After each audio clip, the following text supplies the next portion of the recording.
This is WKDU 91.7 FM, Drexel University's award-winning, student-run, free-format, commercial-free radio. Good morning and welcome to 1.6 degrees centigrade, rising, and your critical role in climate change on all matters impacted by climate change.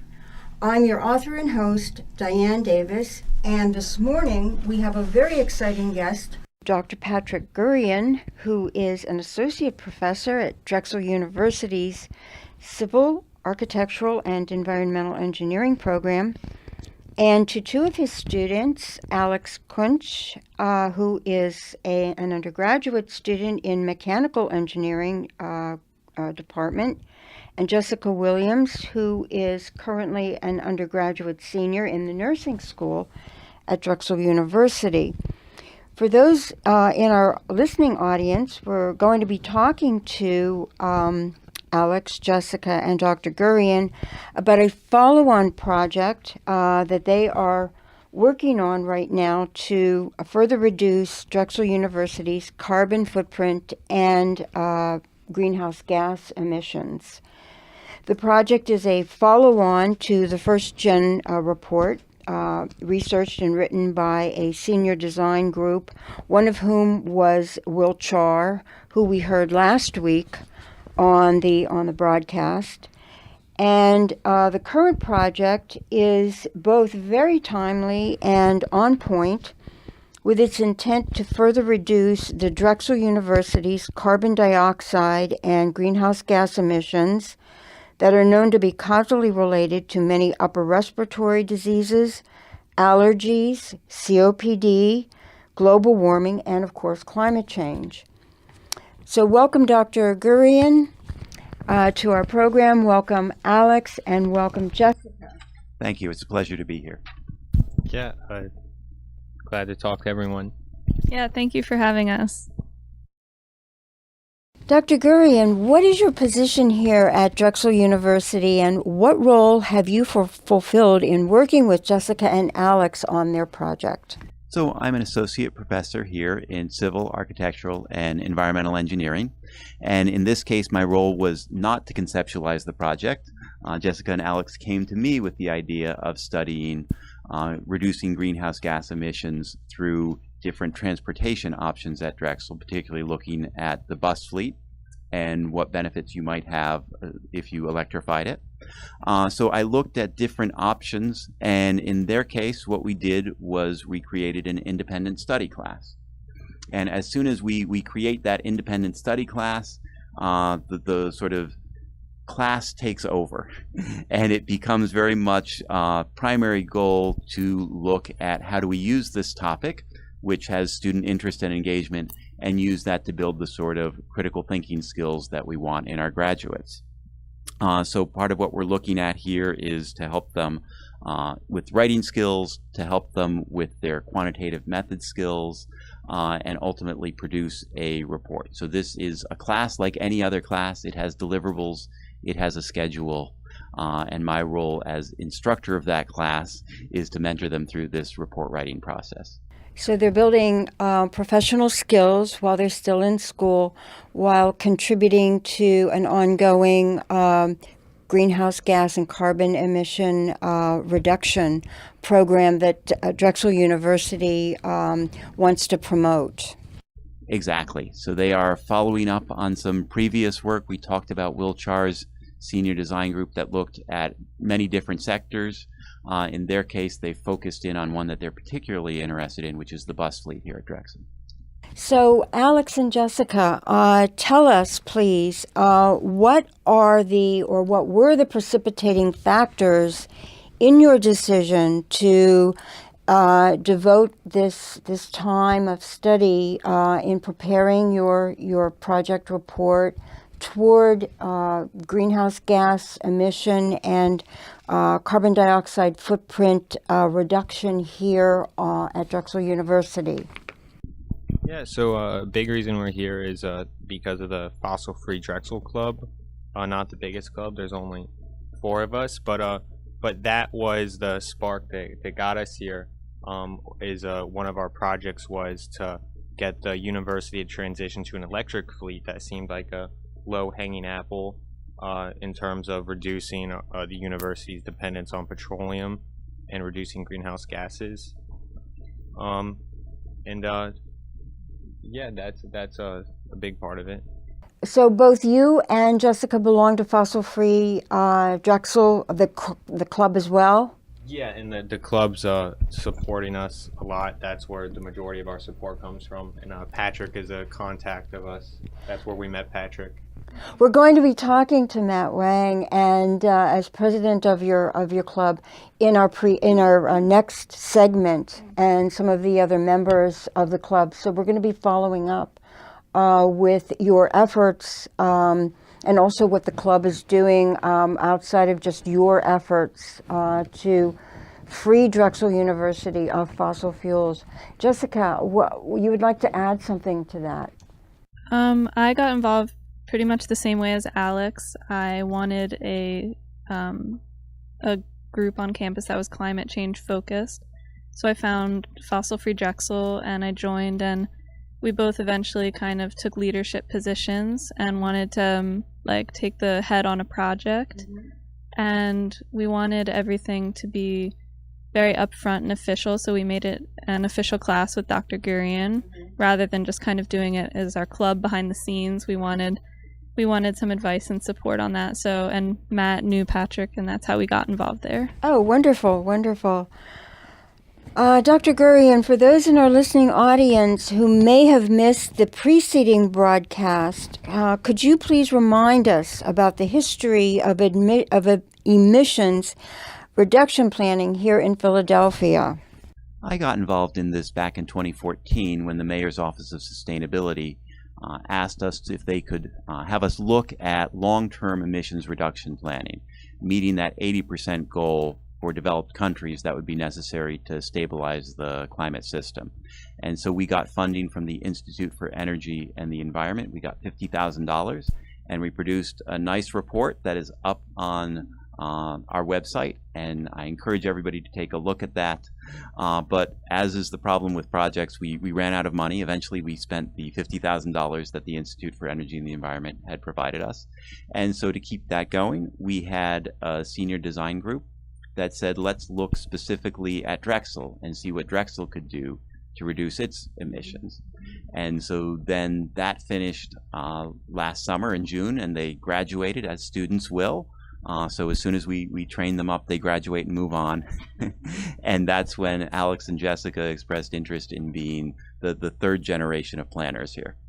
So just for our listening audience, to be clear, that's the group that graduated was the Wiltshire, who we heard from last week in the broadcast.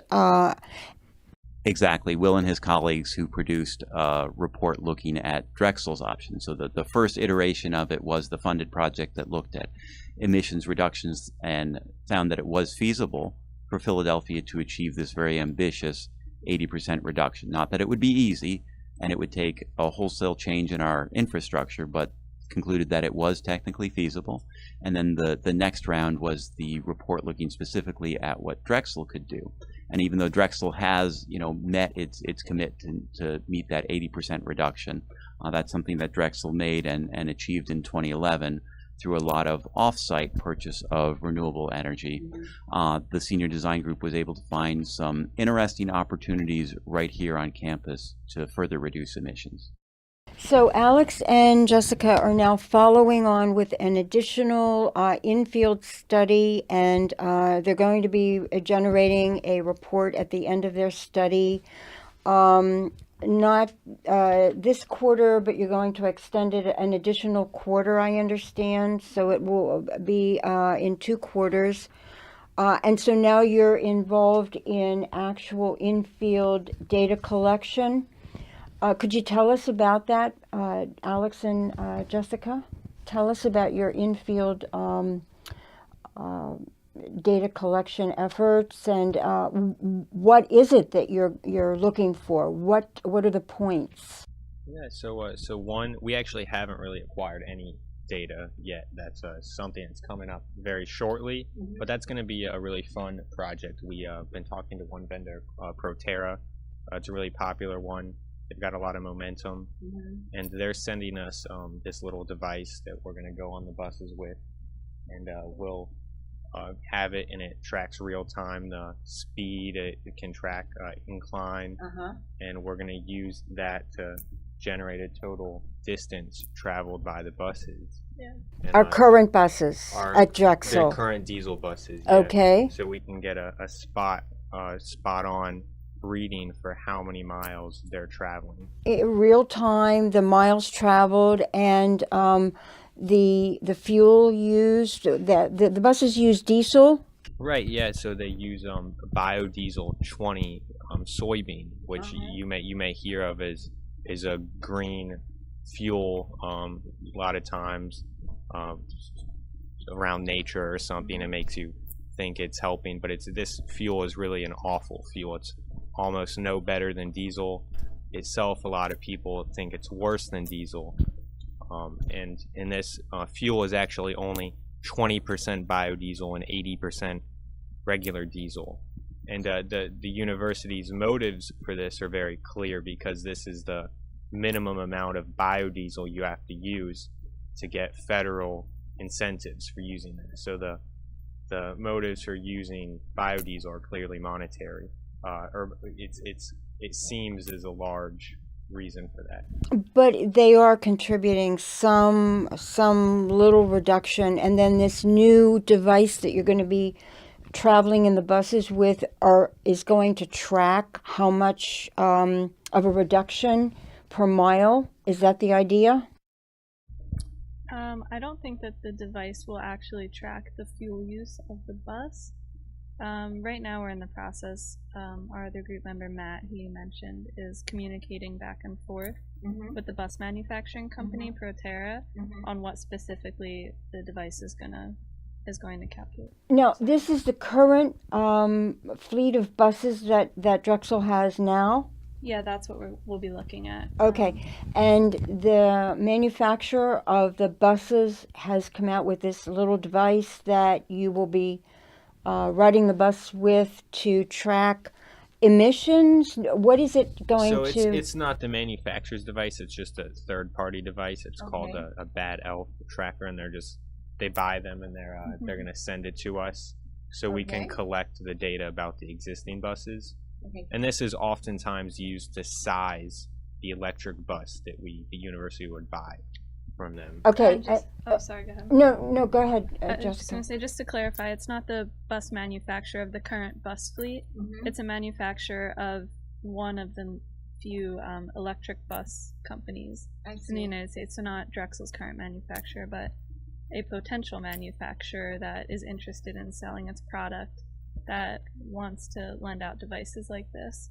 Okay, and with the general, I'm not clear about why would an electric bus company send you this device. It's a tracking device that would allow you to put into a report what your emissions are with the 20% soybean oil, you said, and 80% diesel fuel that our fleet now uses, and you get a per ton emissions of carbon dioxide, methane. What do you get from the tracking device? Right, yeah, so the device only captures the amount of miles traveled by the bus. But okay.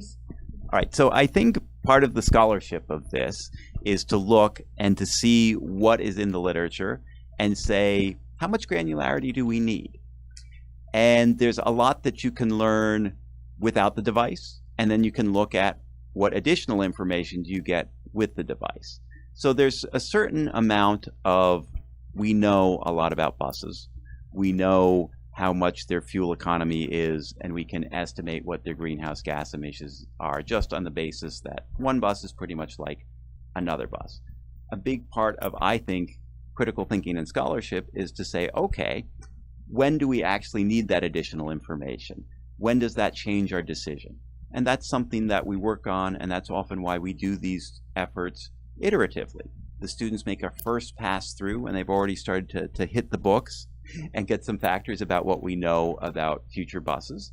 But certainly, as time allows, it would be great to have some site-specific information about, for example, how fast these buses have to accelerate, what their actual mileage is per loop, because those will all help with the fine-tuning of the solution.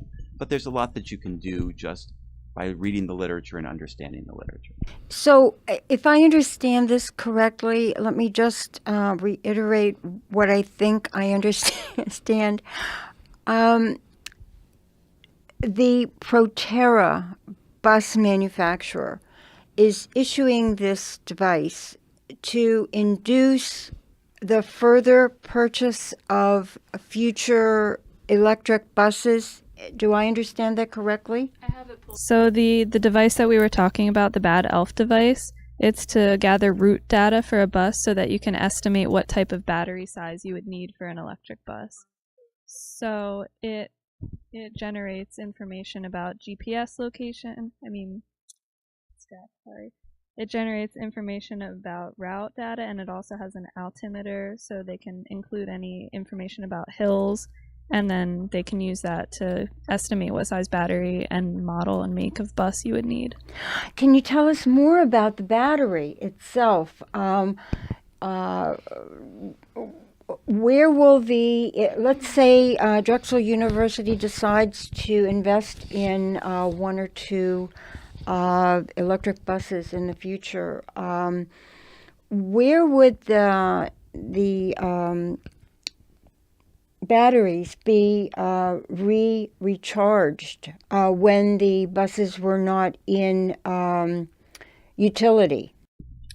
That's a great question. It's definitely something we're including in our project, but I don't feel capable of speaking on it right now based on where we are in the research with it. Maybe Alex could a little bit, or Patrick, but... Just add one thing in, which, I think your question gets at a really important thing, which is when you do a study like this, a systems approach is so important. And if you are electrifying, you have to be thinking about how are we charging the battery? What are the life cycle implications of the battery?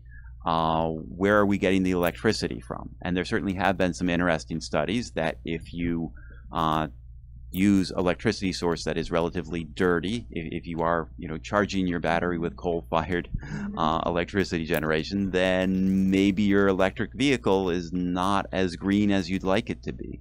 So I think that this kind of course is a great opportunity to, I think, build some systems thinking skills, and that's certainly something that we'll be looking at. Again, what does that battery look like? Does it have some environmental impacts when it's built? Does it have some environmental impacts when it's charged? And if we are concerned about, say, the source of electricity, maybe there are some options that we could do here on campus to generate low carbon electricity so that we have a better charging option. The other thing that I was wondering about the battery, the life cycle of the battery, and what happens to the battery when it can no longer be recharged, that it's been stripped, the insulation has been stripped. What happens to the battery? Where do you bury it? Do you bury it? Is it disassembled for parts? I don't know. Have you looked into this? So these are all great questions that we have not gotten to yet. There certainly is, a literature on this, and at least we can say that we're away from the lead batteries. If you looked at the whole electric vehicle picture in the late 1990s, it was pretty grim because people were sort of rushing to meet some regulatory mandates and get some vehicles on the road, but they were producing a lot of lead. And at least the technology has evolved beyond the point where you really had to worry about toxicity from lead. We were moving to another generation of batteries. So I think things are looking up, and I'm looking forward to being educated by Jessica and Alex on topics like this.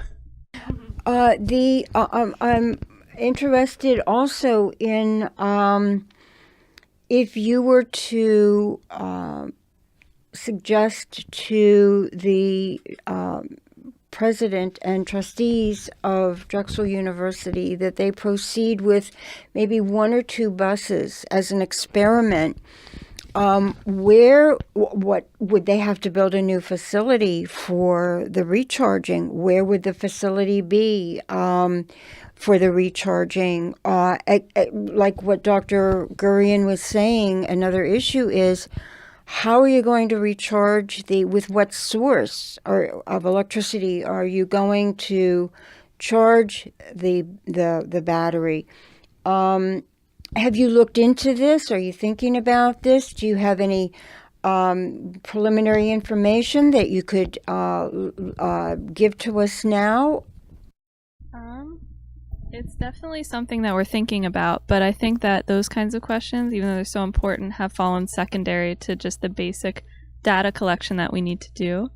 I do know that there's the electric car charging stations on campus up by the freshman dorms, actually. But yeah, that's a great question that we would have to look into with facilities to see where there would be space for electric bus charging stations. Yeah, would Drexel have to build a facility, first of all, and would it be like a distribution subplant? Who would design it? Where would it be located? How big would it be? How long do the batteries run? Have you looked into battery manufacturers? I just want to make clear that Jessica and Alex can leave something for the next generation of students. So these are great questions, but you don't have to answer them all within the confines of a 2-credit independent study. So I think that after this is done, there are going to be a lot of questions left over for the next group. So what exactly are you planning to put into your summary conclusion that you're going to present to Dr. Gurian, as a project for your 2-credit course this quarter? Yeah, and I'll start off with your initial question earlier. I don't think the electric buses would require any physical structures to house them. They'd be where the diesel ones are now that they replace. You just need a small charging station. It looks like a gas pump. It's nothing big, but as Dr. Gurian was saying, that you have to think life cycle and where is that electricity coming from, which is a really important part, because if you're getting your electricity from the wrong sources, then you can be self-defeating in your motives for trying to reduce greenhouse gas.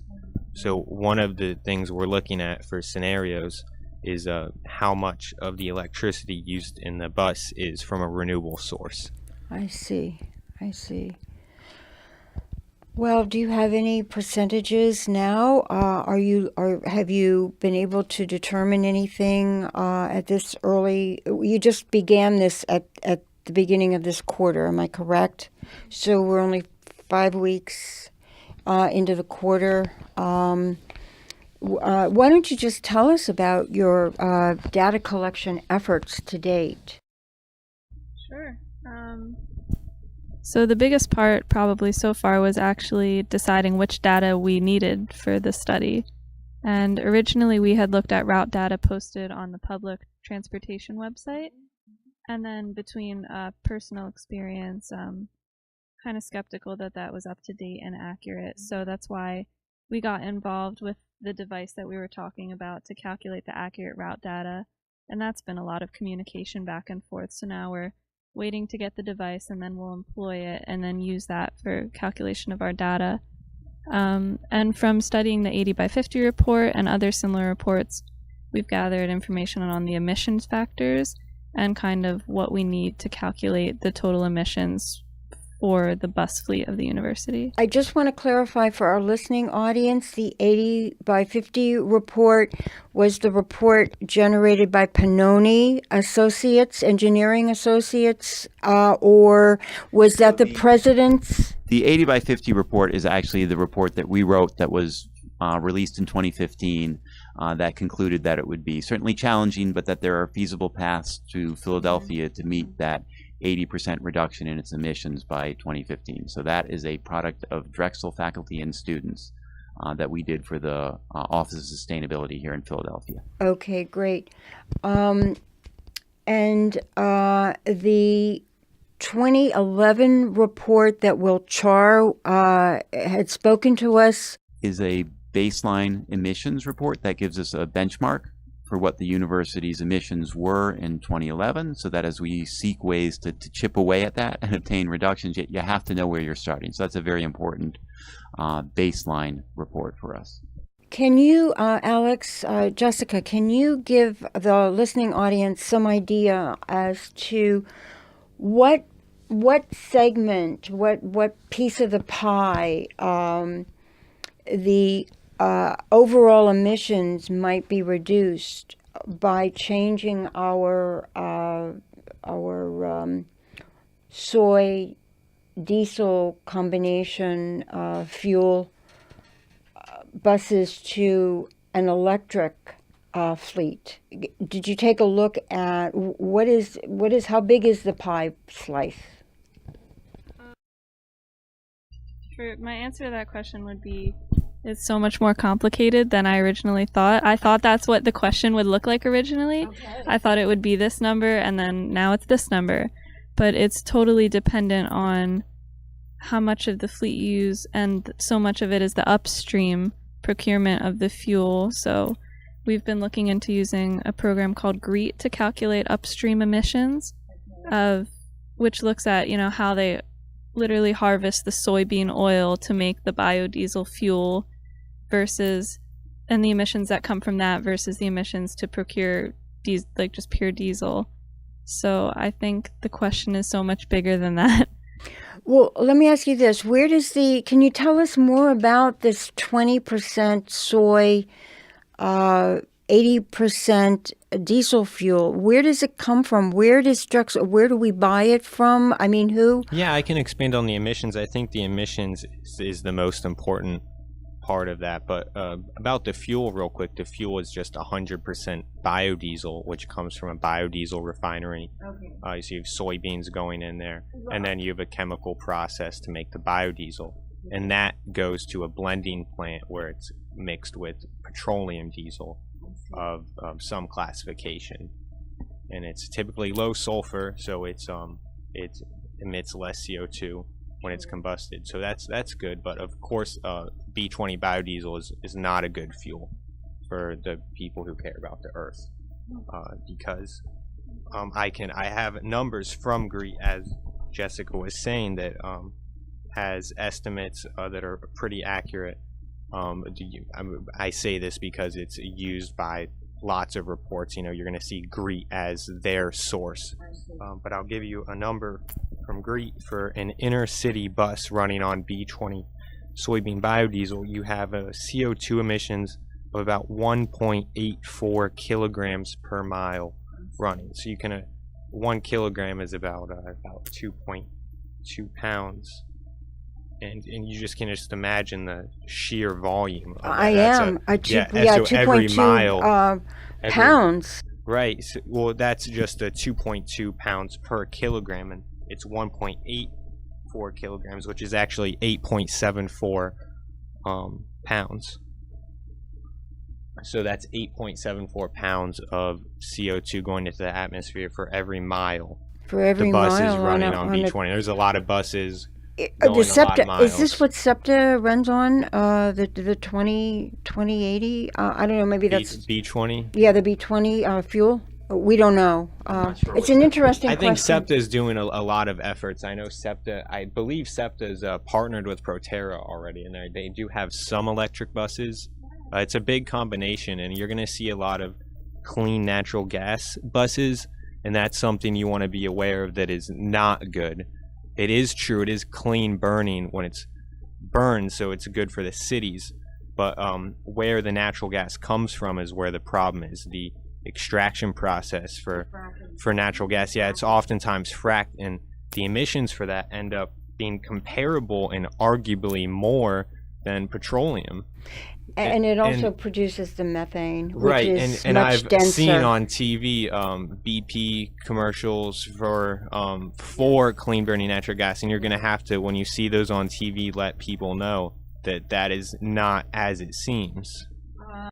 Dr. Gurian, I understand you have to leave. I want to thank you very much for coming and talking to us. Is there anything that you would like to add to the discussion that we're having right now? Well, it's been a real pleasure being here. And I just wanted to note that Drexel University is actually taking part in an initiative called the Philadelphia 2030 District that sets some ambitious goals for greenhouse gas reductions. And it looks like part of that is going to be continued transition of our vehicle fleet towards electric vehicles. So it will take a while, but looking at like 5 to 7 years, and the stuff that these students are studying could be reality. So thank you so much. It's really been a pleasure being with you. Thank you. Okay, so about earlier when I was talking about the amount of CO2 emissions for the buses per mile, I made a number mistakes. I'll correct myself now. The actual number the statistic is that the amount of CO2 emissions per mile traveled by an average inner city bus running on B20 soybean biodiesel would be about 2.2 pounds of carbon dioxide per mile. And to give you an idea of how much this is, I can tell you the amount of volume that is. That's 19.27 cubic feet of carbon dioxide, and that's per mile traveled by one bus. So 19 cubic feet. You can imagine that's a small room. So Sure. it's terrifying. Sure. Yeah. Sure. It is. It really is when you start to quantify and put it into a volume about what we're breathing every day in this toxic, polluting greenhouse gas. Thank you for the correction, Alex. Jessica, I wanted to ask you, you're a nursing student, and I understand you're very interested in the health implications, the public health implications from not only the greenhouse gas toxic emissions that we're breathing every day, and we've just learned that it's a huge amount, but also as the temperatures are rising, people are finding it more difficult to deal with allergies and asthma and COPD. And in some cases, it has led to untimely deaths by a heart attack or that people cannot breathe. They can't catch their breath, which is most unfortunate. So would you like to say something in closing about your experience as a nursing student with all this? Sure. You're exactly right that the particulate matter caused from these emissions is definitely contributing to these adverse health effects that you mentioned. I've been working on researching the human health impacts of the air pollution, specifically generated from biodiesel, which is what the B20 that Alex mentioned that Drexel's fleet runs on. So for this study, I've actually looked at one particular research study that examined the effects of B20 on a mammal versus just plain diesel fuel emissions. And the study actually found that biodiesel produces more inflammation in the body compared to just the diesel particulates. And all the diseases that you mentioned, a lot of them are diseases of inflammation. For example, asthma is just a disease of inflammation, and we see so many flare-ups of it, where I work and at school. And this could totally be caused by the particulate matter that comes from burning B20 to run a commercial bus fleet. The incomplete combustion coming out of the tailpipe. Exactly. So they looked at it they actually did the experiment with rats in a lab, and they exposed them to B20 and they exposed them to diesel, and then they studied them short after to see the acute response and then later to look at the chronic response. And both both timelines showed an increase in inflammation factors. So these are like interleukin, all of these inflammation factors that are associated with the respiratory diseases you were talking about. And it affects every single one of us, babies, senior citizens, athletes, all of us as students. It affects our health overall, and if there is any predisposition to asthma or allergies, it just further complicates the already existing condition. Yep, Is that correct? Absolutely, yeah. So the B20 is not necessarily the very best approach to our CO2 reduction. We need to look beyond the B20 for other and much better alternatives, green design, green alternatives, and that's why you're studying the electric buses as opposed to going to more of a fleet with a B20 or some other diesel fuel. Yeah, so B20 is not only not one of the best, but it is one of the worst. B20 is a awful fuel in terms of the amount of CO2 emissions. And the reason you're going to see its popularity, especially in the United States, is the federal government has motives for using it because it reduces our dependence on foreign petroleum sources. So this may be masked as oftentimes as it attempts to reduce CO2 emissions and to help global warming. But don't be fooled all the time. Usually it's to boost the local economy and not outsource for these fuels that are used in basically everything. So you're really much more inclined to propose the electric by a rechargeable battery for a new fleet for Drexel and other universities. Right, so electric would be one of the only available sources of running a bus fleet that wouldn't produce any particulate matter from the actual bus. It would be completely clean and therefore wouldn't have any of those inflammation factors associated with diesel and biodiesel, which contribute to the diseases you talked about. And that's why we're promoting the electric. Well, thank you very much, Alex and Jessica, for being with us today. And we've learned a lot about the bus fleet, not only here at the campus, but also the broader issue, and that is the municipal issue. And we thank you very much for all the work that you've been doing on this study and the conclusions that you're going to be deriving and the report that you're going to be generating probably the end of next quarter. And thank you very much for coming and sharing your information and your knowledge with us. We really appreciate it. You're welcome. Thanks for having us. Yeah, I appreciate you having us. Thank you.